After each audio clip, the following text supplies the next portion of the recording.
Good evening सगळ्यांना.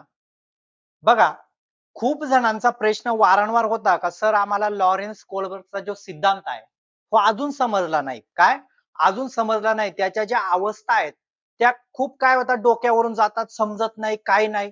आता तुम्हाला हा लॉरेन्स कोलबर्गचा सिद्धांत एकदम सोप्या भाषेमध्ये मी तुम्हाला समजून देणार आहे.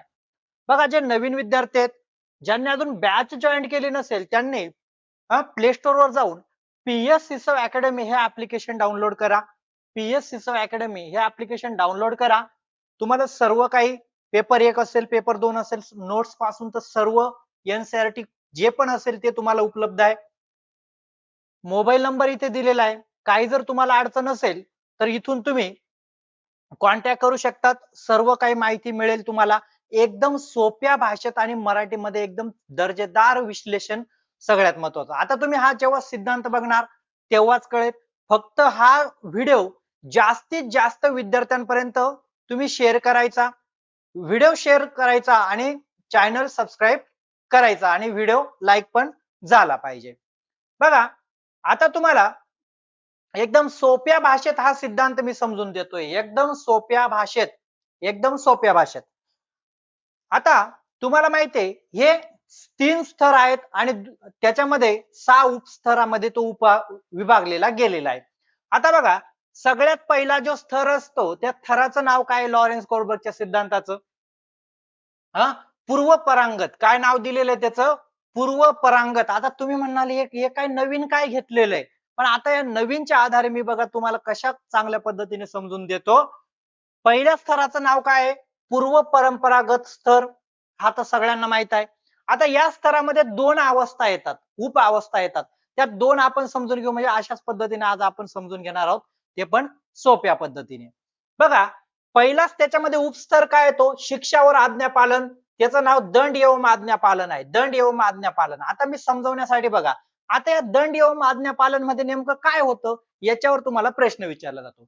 शिक्षा होईल या भीतीने चुकीचे काम टाळतो, पकडले गेले तर शिक्षा होईल. म्हणजे बघा, आर्ची परीक्षा तुम्ही बघितले, सगळ्यांनी बघितले. यामध्ये ते घाबरत का होते? का नाही बाबा कोणाला माहित पडलं नाही पाहिजे, कारण घरचे मला काय देतील? शिक्षा देतील, दंड देतील. त्यामुळे मी काय करतोय? आज्ञा पालन करतोय का कोणाला माहित झालं नाही पाहिजे. घरचा माणूस कधी त्रास देईल म्हणून पकडले गेले तर शिक्षा होईल या भीतीने काय केलं जातं? पहिल्या स्तरामध्ये आपण काय असतो, जे नैतिक असतं, नैतिकता ती पाळली जाते. का पाळली जाते? मला दंड होईल म्हणून. घरचे घरी माहीत झाले तर मार मिळेल म्हणून हे प्रेम लपवतात. आता मला सांगा, मग तुम्हाला असाच प्रश्न विचारला जाईल का मुलं कोणत्या स्तरामध्ये मला शिक्षा भेटेल किंवा म्हणून मी हे काम केलं नाही पाहिजे, हे कुठे असतं? दंड एवं आज्ञापालन पूर्व परांगत अवस्थेमधलं पहिलं चरण आहे. कळालं? काय आहे त्याचं नाव? दंड एवं आज्ञापालन. काय होतं दंड एवं आज्ञापालन? का मला मार भेटेल, दंड भेटेल, त्यामुळे मी ती आज्ञा पाळत आहे.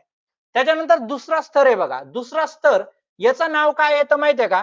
याचं यांत्रिक सापेक्ष अभिविन्यास नाव येतं किंवा लेनदेन वाला मामला. म्हणजे इथे व्यक्तीचा स्वार्थ असतो. व्यक्तीचा स्वार्थ म्हणजे कसं? तुम्हाला समजून देतो. लेनदेन वाला मामला. हे पुढे तुम्हाला हिंदीमध्ये पण सांगितलं जाईल. बघा, माझा फायदा माझा फायदा काय आहे यावर निर्णय घेतो. मला जे मिळेल तेच योग्य. आता मला सांगा, आता तुम्ही सैराट पिक्चर सगळ्यांनी बघितलाय, तर सर्वांनी बघितलाय. हा एक मुलगा आहे. तो चिठ्ठी आर्चीला का घेऊन जातो बरं? कारण काय आहे? त्याला दंड मिळेल म्हणून घेऊन जातो का? तर अजिबात नाही. मला बिस्किट भेटतील किंवा चॉकलेट देतील, जे पण मला देत जातील म्हणून मी ते काम करतो. लेनदेनवाला. तू मला बिस्किट घेऊन देशील तर मी काय, तू मला धोका देशील तर मी ती आर्चीला चिठ्ठी घेऊन जाईल. म्हणजे जेणेकरून लेनदेनवाला मामला म्हणजे काय? तो मुलगा चिठ्ठी घ्यायला जातो, चिठ्ठी द्यायला जातो कारण त्याला बिस्किट मिळतात. म्हणजे काय? आणि बघा इथे पुढे दिलेले, यामध्ये स्वतःचा स्वार्थ किंवा फायदा महत्वाचा असतो. मला बिस्किट मिळाली, मी आर्चीला चिठ्ठी द्यायला जाईल, या विचारांवर निर्णय घेतला जातो. सैराट सगळ्यांनी बघितलाय. आता त्याच्यावरूनच तुम्हाला समजून देतो. पहिल्यामध्ये काय, मला घरी माहित पडलं नाही पाहिजे का? घरचे मारतील. आता हा मुलगा, म्हणजे एवढं लक्षात ठेवायचं, या दुसऱ्या स्तरामध्ये मुलं जी पण क्रिया करतात ते कशामुळे करतात? मला काहीतरी लाभ मिळेल, काहीतरी लाभ मिळेल म्हणून मी कार्य करतो. त्यावेळेला तो कुठे असतो? दुसऱ्या स्तरावर. त्याचं नाव असतं लेनदेनवाला मामला किंवा यांत्रिक सापेक्ष अभिविन्यास याला असं म्हटलं जातं. कळालं? म्हणजे हा मुलगा का बरं चिठ्ठी घेऊन जात होता? त्याला बिस्किट भेटत होते. कळालं? का शिक्षा भेटत होती म्हणून? म्हणजे हा दुसऱ्या स्तरामध्ये काय, इथे एक स्वार्थपणा असतो दुसऱ्या स्तरामध्ये, काळजीपूर्वक समजून घ्या. का इथे फक्त विद्यार्थी काय करतात, मला लाभ मिळेल म्हणून मी क्रिया करतोय. पहिल्या अवस्थेमध्ये मला शिक्षा भेटेल म्हणून मी करतोय. म्हणजे बघा, लहान मुलगी, आपण तिला, लहान मुलीला समजा तू चहा देऊन ये, काय म्हणतात, तू चहा देऊन ये. पण सांडत का नाही? जर सांडल्यावर काय होईल, ते पाहुणे निघून गेल्यावर मला फटके पडतील. म्हणजे काय, पहिल्या अवस्थेमध्ये ती का आज्ञा काय पाळत आहे, का मला घरचे मारतील म्हणून मी पाळते, पण दुसऱ्या अवस्थेमध्ये मला काहीतरी भेटेल म्हणून मी चांगलं वागत आहे. मुद्दा कळाला? बघा, या दोन अवस्था तुमच्या. त्याच्यानंतर तिसरी अवस्था म्हणजे चरण दुसरं काय म्हणते आणि अवस्था तिसरी काय म्हणते बघा. त्याचं नाव काय आहे? परपरांगत स्तर. बघा, त्याचं काय आहे, त्या चरणचं नाव काय आहे? परपरांगत स्तर हे नाव त्याला दिलेलं आहे.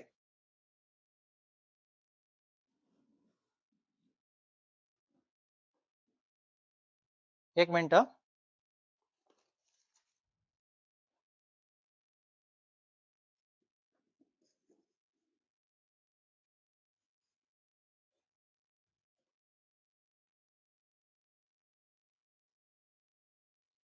बघा, जे म्हणजे दुसरं चरण, त्याच्यामधलं त्या अवस्थेला, मेन अवस्थेला नाव काय आहे? परंपरागत स्तर असं नाव दिलेलं आहे. आणि त्याच्यामधली म्हणजे त्याच्यामधली तिसरी अवस्था, म्हणजे त्याच्यामधली पहिली आणि क्रमाने तिसरी अवस्था. तुम्ही अच्छा लडका अच्छी लडकी ही अवस्था बघितले. अच्छा लडका, गुड बॉय, गुड गर्ल. आता गुड बॉय गुड गर्ल यामध्ये काय असतं वर्तन बघा. चांगले चांगले वागून लोकांचे मन जिंकले जाते, टिकले जाते. लोकांना जी चांगली चांगली म्हणून दिसावे. म्हणजे काय, एखादी मुलगी म्हणत असेल, मी चांगली वागली तर मला चांगलं म्हणतील. मग अच्छा लडका और अच्छी लडकी. इथे बघा, आज आरचे आणि परशा, बघा इथे आरचे आणि परशा एकमेकांशी प्रामाणिक व विश्वासात राहतात. त्यांचा विचार आणि प्रेम टिकवतात. म्हणजे ते एकमेकाच्या जवळ का आले?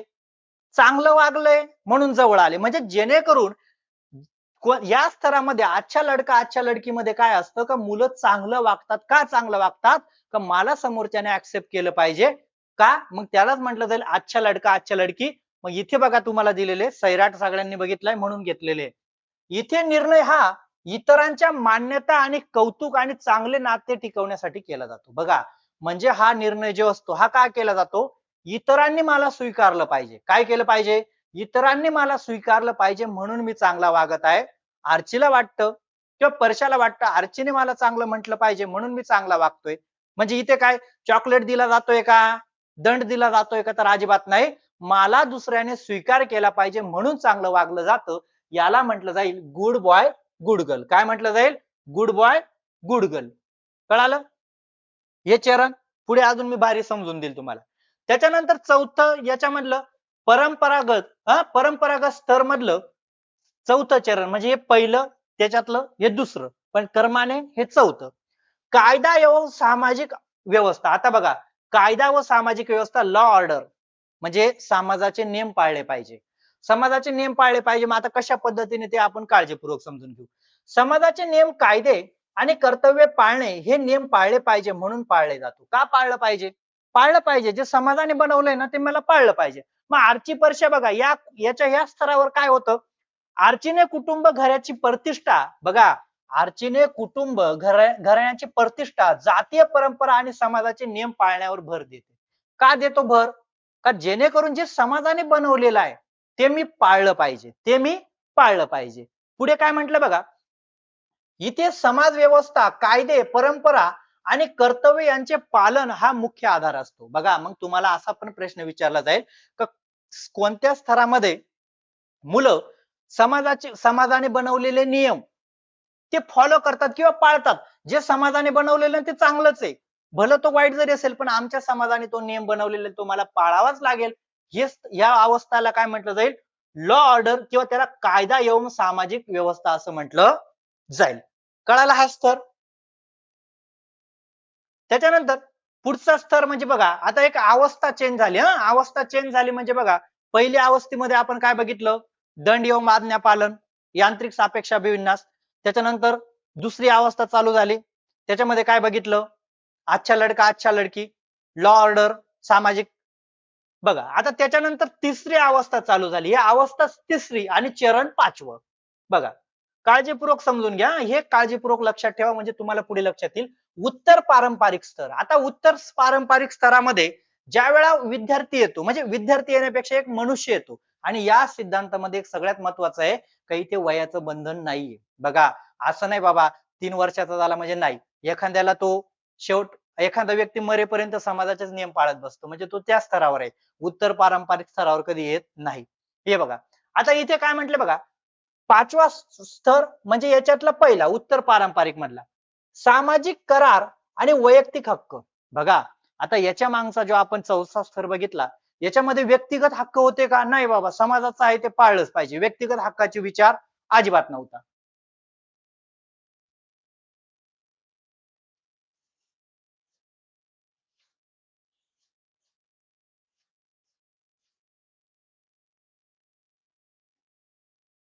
बघा याच्यामध्ये काय होईल, वैयक्तिक हक्क आणि याच्या मागचा जो स्तर होता चौथा, याच्यामध्ये वैयक्तिक हक्कांचं काही चालू होतं का, नाही, जे समाजाने बनवले ते मी फॉलो केलं पाहिजे. पण इथे काय बघा, सामाजिक कल्याणासाठी नियम बदलणे स्वतःच्या सर्वांच्या हक्कांच्या आणि अधिकारांवर आदर करणे. आता जरी तो समाजाने नियम बदललाय, पण माझा हक्क आहे, व्यक्तीचा हक्क आहे, तो बदलला पाहिजे. नियम अन्यायकारक असल्यास ते बदलण्यासाठी अधिकार उपयोग, म्हणजे बघा आरची परशा म्हणजे इथे धडक पिक्चर मधलं चित्र घेतलेलं आहे तुम्हाला समजण्यासाठी. मग इथे काय जरी समाजाने नियम बनवलेला होता का, नाही बाबा दुसऱ्या जातीबरोबर लग्न नाही केलं पाहिजे, पण इथे म्हणतात नाही नाही आम्हाला सोबत राहायचं ना, भले तो समाजाचा नियम बनवला असेल, आम्हाला तो मान्य नाहीये. म्हणजे व्यक्तीच्या हक्कांची जाणीव कुठे होते, व्यक्तीच्या हक्काची जाणीव तर या पाचव्या स्तरामध्ये होते.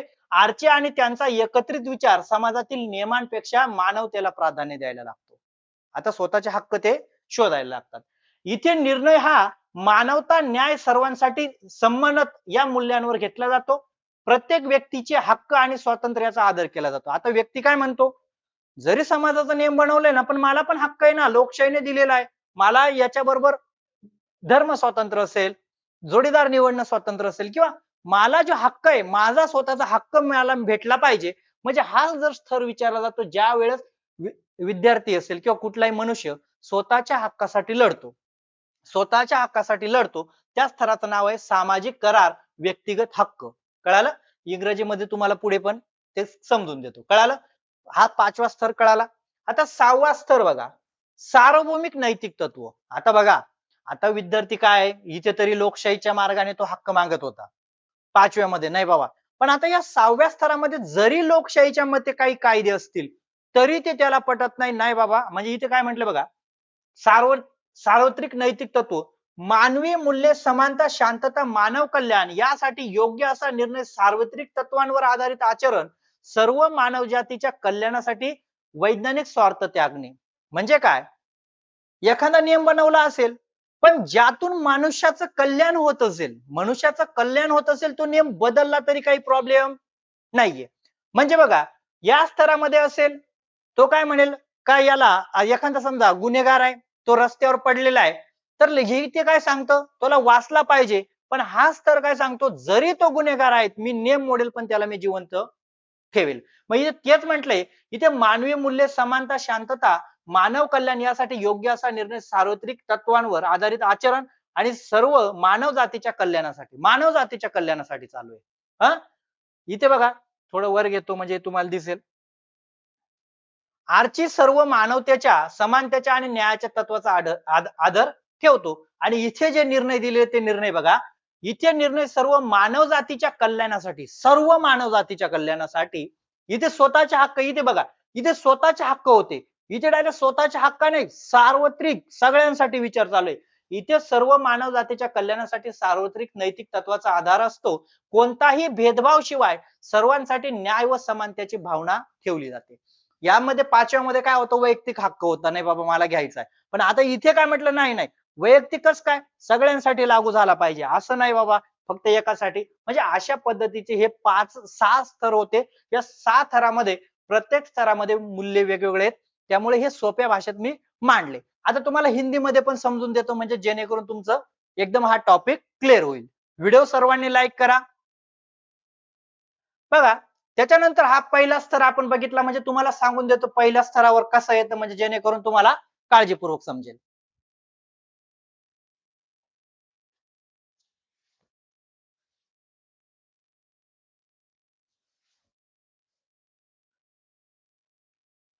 बघा, आता आपण स्तर बघितले. आता फक्त हिंदीमध्ये तुम्हाला उदाहरण देतो म्हणजे जेणेकरून ते तुमचं कंप्लीट होऊन जाईल. कळालं? पहिला स्तर काय म्हणतोय बघा, पूर्व पारंपरिक नैतिकता. यामध्ये फक्त प्रश्नच घेतले म्हणजे जेणेकरून तुम्हाला ते उदाहरणाच्या सहाय्याने एकदम चांगल्या पद्धतीने समजून जाईल. कळालं? आता बघा, इथे काय म्हटलंय, अवस्था पहिली दंड एवं आज्ञा पालन. याच्यामध्ये काय उदाहरण दिले बघा, डांट या सजा से डर से प्रिया परीक्षा में नकल नहीं करती. कोलबर्ग के सिद्धांत के अनुसार प्रियंका ये व्यवहार नैतिक विकास के किस अवस्था को दर्शाता है. म्हणजे जी प्रियंका आहे ती कॉपी का करत नाहीये, का माझे मला शिक्षक मारतील किंवा मारझोड करतील म्हणून मी कॉपी करत नाहीये. म्हणून काय झालं, कोणत्या अवस्थेमध्ये येते, दंड एवं आज्ञापालन मध्ये. दुसरं असतं आत्म अभिवृत्ती म्हणजे काय, मला काहीतरी फायदा होईल. म्हणजे बघा, त्याच्यानंतर उदाहरण दिले बघा, जयश्री अपनी सहेली से कहती है, अगर तुम मुझे अपना लंच दोगी तो मैं तुम्हें अपना चित्र दिखाऊंगी. म्हणजे काय, तू मला लंच बॉक्स देशील, जेवण देशील, टिफिन, तर मी तुला चित्र दाखवेल. म्हणजे काय, लेन देन वाला मामला. दिखाऊंगी. कोलबर्ग के अनुसार जयश्री का ये तर्क नैतिक अवस्था में आता है. म्हणजे असाच प्रश्न तुम्हाला विचारला जाईल. हा, तर कुठल्यामध्ये आहे, यांत्रिक सापेक्ष अभिविन्यास दुसऱ्या स्तरामध्ये. कळालं? त्याच्यानंतर हा एक स्तर बघितला होता पारंपरिक नैतिकता.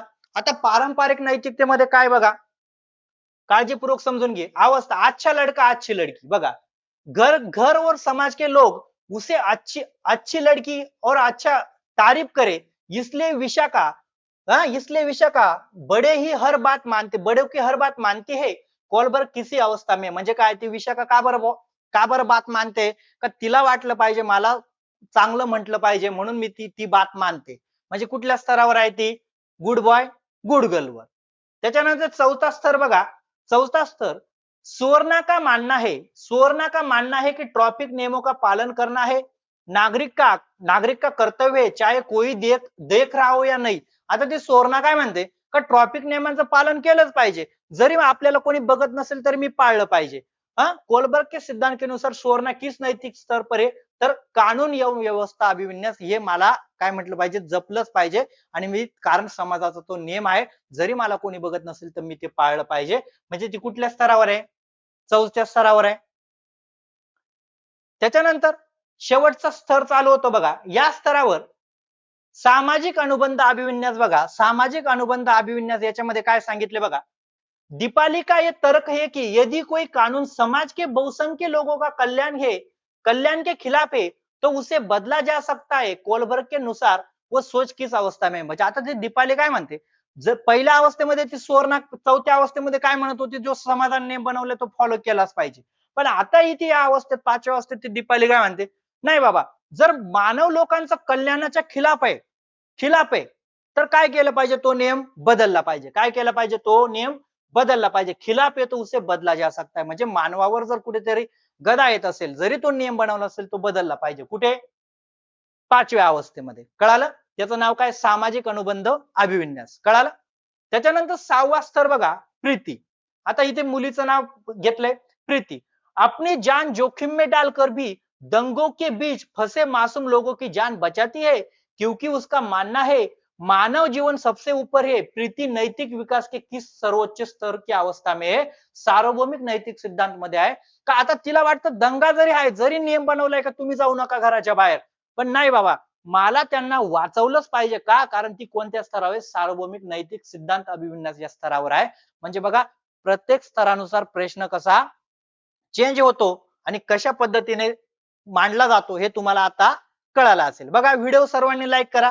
आता बघा, या सिद्धांताचे ट्रिक आहे लक्षात ठेवण्याची, कशा पद्धतीने तुम्ही लक्षात ठेवू शकतात हे काळजीपूर्वक बघा. आता हा सिद्धांत काळजीपूर्वक लक्षात कसा ठेवायचा,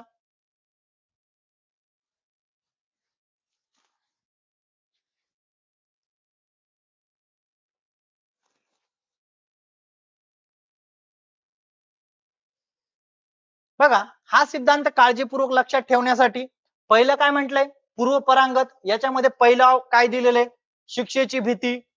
का बरं नियम पाळले जातोय, शिक्षेची भीती. त्याच्यानंतर दुसरं चरण काय म्हटलं बघा, स्वतःचा फायदा. कळालं, यांत्रिक सापेक्ष विन्यास. त्याच्यानंतर दुसरा स्तर बघा, परंपरागत. चांगला मूळ, good bye good girl trick आहे. कायदा व समाजाचे नियम पाळले पाहिजे, हा स्तर आहे. हे बघा, हे स्ट्रिक्ट काळजीपूर्वक लिहून घ्या. आणि त्याच्यानंतर उत्तर पारंपरिक मध्ये काय, अधिकार व सामाजिक करार. कळालं. आणि शेवटचा आहे सार्वत्रिक नैतिक तत्व. याद्वारे, ह्या ट्रिकद्वारे तुम्ही काय करू शकता, हे मांडू शकतात. आता या सिद्धांतावर आलोचना केली होती. कोणी आलोचना केली होती, मी नाही. बघा, आता ही महिला होती, तिने आलोचना का केली होती आपण समजून घेऊ. का आलोचना केली तिने या सिद्धांतावर, लॉरेन्स कोरबर्गच्या सिद्धांतावर. बघा, कॅरल गिल्गिन हिने काय केली होती, या सिद्धांतावर आलोचना केली होती. काय म्हणणं होतं हिचं, ते म्हणणं समजून घेऊ, नाहीतर मग नुसतं म्हणायला नाही महत्व. का बरं आलोचना केली होती लक्षात घ्या. आता हे पुढे काहीच, मी फक्त का बरं आलोचना केली. गिल्गिन लॉरेन्स कोलबर्ग यांच्या नैतिक विकासाच्या सिद्धांतावर मुख्यत्व लिंग पक्षपात यामुळे आलोचना केली होती. लिंग पक्षपात म्हणजे काय, या भावने सर्व निरीक्षण पुरुषांचंच केलं होतं. काय केलं होतं, या भावने सर्व निरीक्षण कशाचं केलं होतं, फक्त पुरुषांचं निरीक्षण केलं आणि तो सिद्धांत लागू केला. मग हिचं म्हणणं काय होतं, का तुम्ही फक्त लिंग पक्षपात, फक्त पुरुषांचं निरीक्षण केलं होते. कोलबर्गचा मूळ अभ्यास केवळ पुरुषांच्या आधारित होता आणि त्यामुळे महिलांच्या नैतिक विचारांकडे दुर्लक्ष करतो, असे तिचं म्हणणं होतं. तिचं म्हणणं काय होतं, का या भावने जे मांडले फक्त पुरुषांना स्थान दिलं, म्हणून मी आज महिलांना स्थान दिलं सगळ्या प्रश्नांमध्ये. कळालं, म्हणजे जेणेकरून भेदभाव कमी केला पाहिजे मी. हा, महिलांच्या नैतिक विचारामध्ये दुर्लक्ष करतो, असं हिचं म्हणणं होतं. अजून काय म्हणते बघा ही बाई, चांगलं मत मांडलं होतं तिने. आता काय तिचं लिंग पक्षपात केला होता, का याने फक्त पुरुषांचं, म्हणजे मुलं जरी असेल पण पुरुषांना महत्व दिलं होतं. आता इथे काय म्हटलं बघा, केवळ पुरुषांचा नमुना. कोलबर्गच्या संशोधनातून फक्त मुलांच्या आणि पुरुषांचा समावेश होता, तरीही त्याने आपला सिद्धांत सर्व मानवासाठी लागू असल्याचे जाहीर केले. तिचं म्हणणं काय होतं, तू मांडलं ना बाबा फक्त पुरुषांसारखं आहे, मग तुझ्या पुरतं मर्यादित ठेवू ना, पण तू लागू केला. लागू केला म्हणजे महिलांना पण तो लागू केला, महिला पण असा निर्णय घेऊ शकतात. पण तिचं म्हणणं असं नव्हतं. मग महिला कशा निर्णय घेऊ शकतात हे तिने सुद्धा सांगितलेलं आहे, ते आपण काळजीपूर्वक समजून घेऊ. न्यायाची नैतिकता विरुद्ध काळाची नैतिकता. बघा, तिचं म्हणणं काय होतं, न्यायाची नैतिकता विरुद्ध काळाची नैतिकता. ती काय म्हणते बघा, कोलबर्गच्या सिद्धांच्या अमूर्त नियम आणि न्यायावर आधारित होता. गिल्गिनच्या मते बघा, आता काय म्हटलं बघा, गिल्गिनच्या मते महिला परस्पर संबंध, सहानुभूती आणि काळजी घेण्याच्या भावनेतून नैतिक निर्णय घेतात. बरोबर आहे ना. लाडकी बहीण बघा, शाळा बंद पडल्या तरी चालेल, आम्हाला फक्त काय पाहिजे, 1500 पाहिजे. मुलांना रोजगार नाही भेटला तरी चालेल, आम्हाला 1500 पाहिजे. कशा आहे, सहानुभूती आणि फक्त मला 1500 भेटणार आहे. पुरुष विचार वेगळा करतो का नाही, तर तिने पण मत मांडलेलं आहे का महिला काय असतात, या भावनिक असतात. महिला ह्या भावनिक असतात. सहानुभूती आणि काळजी घेण्याच्या भावनेतून त्यांच्याकडून निर्णय होऊन जातात. मतदान का दिलं, मला 1500 भेटले, थोडे दिले, बंद जरी झालं तरी चाललं. म्हणजे तिचं म्हणणं काय होतं, का ह्या भावने फक्त पुरुषांच्या याच्यावर निर्णय घेतले, पण महिला तसे निर्णय घेऊ शकत नाही. हिने सिद्ध केलं. का, कारण तिने स्पष्ट म्हटलंय का महिला ज्या निर्णय घेतात त्या कशा भावनेच्या आहारी घेतात, सहानुभूतीने घेतात, काळजी घेण्याच्या आधारातून घेतात. म्हणजे 1500 भेटले, ते शाळा बंद पडल्या तरी चालेल, फक्त मला लाभ भेटला पाहिजे. म्हणजे फक्त काय, लाभ. म्हणजे अशा पद्धतीने तिने मत, ते पण योग्य आहे. कारण महिलांचे निर्णय तुम्हाला सांगतो 70 ते 80% निर्णय हे चुकीचे असतात. का, सहानुभूती आणि काळजी घेणाऱ्या निर्णयातून ते निर्णय घेऊन टाकतात पुरुषापेक्षा. कळालं. म्हणजे असं तिचं म्हणणं होतं, माझं म्हणणं नाही. तिचं म्हणणं आहे, कारण जरी त्याने तो सिद्धांत लागू केला, त्या सिद्धांत लागू करण्यामागे फक्त पुरुषांना प्राधान्य दिलं, पण हिने त्याच्यावर आलोचना केली का या भावने फक्त पुरुषांनाच निरीक्षणामध्ये घेतलं आणि त्यांचाच काय केला, तो लागू केला, त्याला विरोध होता. आणि तिच्यानंतर तिचं म्हणणं काय होतं, का महिला जे निर्णय घेतात त्याच्यामध्ये सहानुभूती आणि काळजी घेण्याच्या भावनेतून त्यांचा नैतिक निर्णय घेतला जातो. अशा पद्धतीचा हा सिद्धांत होता. हे ट्रिक चांगली लक्षात ठेवा. याच्यावर तुम्हाला प्रश्न इथूनच विचारला जाईल आणि आरची परीक्षा लक्षात ठेवा. तिथूनच तुम्ही काळजीपूर्वक प्रश्न विचारला जाईल. व्हिडिओ सर्वांनी लाईक करा, चॅनल सबस्क्राईब करा आणि जास्तीत जास्त विद्यार्थ्यांपर्यंत पोहोचवा. गुड नाईट सगळ्यांना. हा व्हिडिओ एवढाच होता. काळजीपूर्वक समजला असेल आणि यातून समजला नसेल तर मग फार अवघड आहे समजवणं. चालेल.